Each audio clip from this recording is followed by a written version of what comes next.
आई ना नेहमी तिच्या लहानपणीची 1972च्या दुष्काळाची गोष्ट सांगते. त्यावेळेला खाण्याची इतकी चणचण झाली होती आणि त्यानंतर त्यांची सगळी पिढी ही पुण्याला आणि मुंबईला नोकरीसाठी शिफ्ट झाले. घरी आणि शेतात पिकवणाऱ्या सगळ्या गोष्टी शहरामध्ये दुकानात मिळू लागल्या. दूध, तूप, पनीर, बिस्किटं आणि अशा बऱ्याच गोष्टी. पण गेल्या 3-4 वर्षामध्ये पुन्हा या सगळ्या गोष्टींचा दुष्परिणाम पाहता फार्म टू टेबल ही संकल्पना पुन्हा आकार धरू लागली.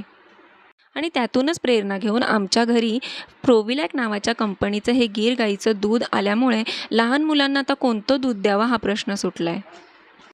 या दुधाची पिवळी धम्मक साय 8 दिवस साठवून ठेवायची आणि नंतर पुन्हा फ्रीजमधून बाहेर काढून 2 तास नॉर्मल टेम्परेचर येऊन द्यायचं आणि मग त्यामध्ये 2 चमचे दही टाकून ते दही मी 1 दिवस मुरत ठेवते.